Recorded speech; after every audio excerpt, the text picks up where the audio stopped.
Welcome to Manage to Engage, the podcast from clearandopen.com, dedicated to the evolution of you because businesses grow when people do.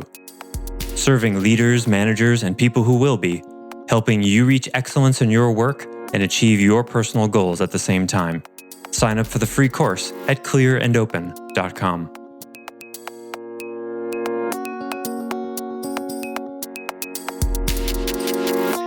The image not matching reality is completely okay with your shadow, because your shadow doesn't care about reality. They only care about their virtual reality. And that's only a problem if you don't track it. Hi, it's Joseph, and thanks for tuning in to Manage to Engage, the podcast from clearandopen.com. This episode continues our four-part series on departing from reality with part 2. Here we address something you might be a little familiar with: stress. What if stress were an illusion and an entirely optional experience? The idea should excite you because it means you could be liberated from stress forever. How could that be? Sound impossible? Keep listening to find out more. This episode is from a recent weekly member webcast. For more information about the many benefits of Clear and Open membership and how to get the help you need in conversations like this, as well as access to powerful online courses, please go to clearandopen.com. Thanks for listening. Now let's dive in. A good self-image. Well, in my world, there's no such thing as a good self-image. Because it's image.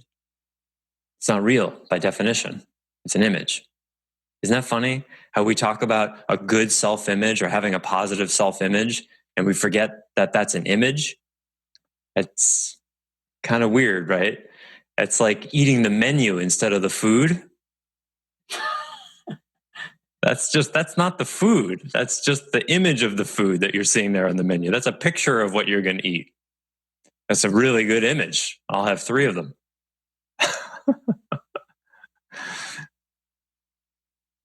The whole idea of image, and we live in a very imagic society, the whole idea of image and wanting to promote your image and put off a positive self-image, that very idea, unless it's used very consciously, and it can be, when people say, well, we want to project an image of, that's okay as long as you're making sure that image is actually true. Right? I mean, that's what you have to do in advertising and marketing. We're going to project an image of quality and service and yada, yada, yada. And that's fine as long as you're actually making sure that the image is true. Just like the pictures in fast food, how the picture of like a Big Mac in an ad, you've never seen a Big Mac like that. That's not what they look like.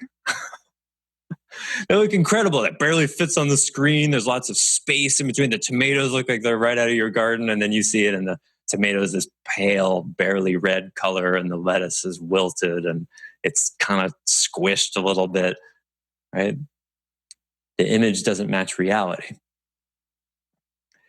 The image not matching reality is completely okay with your shadow, because your shadow doesn't care about reality. They only care about their virtual reality. And that's only a problem if you don't track it. There's no problem with the shadow not being interested in reality, unless you're blended with your shadow such that the net effect is that you don't care about reality either. So, Peter, what was the question again? The question was I think Jamie started a discussion about being stressed. And I suggested that part of some of your responses were essentially saying that, or maybe I was extrapolating, might be saying that it's very similar as a device that our shadow uses, like overwhelm is a device that our shadow uses. Yeah. Exactly. So let's look at stress. So when you're really stressed out, what's happening?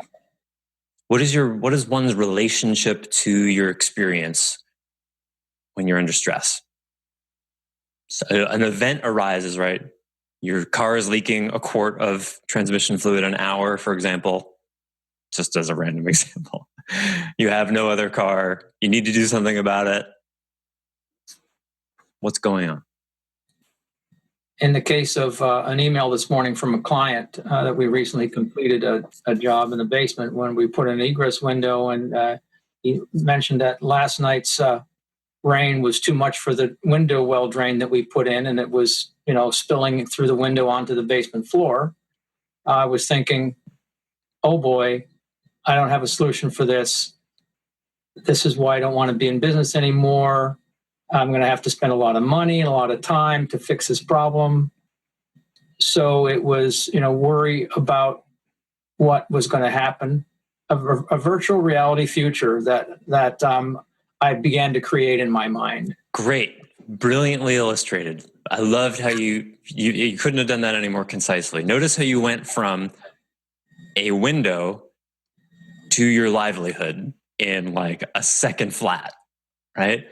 This is why I don't want to be in business. Whoa, what happened? How quickly did you decide that you didn't have a solution, right? This is how the mind works, right? Got see the window, and I don't want to be, and this is going to buy this money, and this sucks. Everything sucks. Nothing works, right? And there's just one question to ask there. What is it? Is that really true? Bingo. Is that really true? You see, that's how quickly the mind departs reality. The ego, let's say the ego mind, is because rather than negativize the mind is a tool. It's totally neutral. But when it's utilized by the shadow, and in Buddhism, they call that the ego mind. In Zen, they call that the ego mind. Call it the shadow, whatever. That's the contraction from reality. Is the experience unpleasant? Well, a little bit. It's an unforeseen arisement. It's not what you wanted, right? You would like the job to be done right the first time. Didn't happen. But look how much stuff is made up in that moment. So, where is the stress? Is the stress in the arising window event? No. It's just a window event. It's just saying, windows leaking. Well, what else? That's it. Is the leaking window saying you should retire? Is it saying this is going to cost $5,000? Is it saying you don't have time for this? Is it saying you need to reevaluate your entire relationship to business itself? No, we say that. And then secondarily, suffer over it. And then blame the window.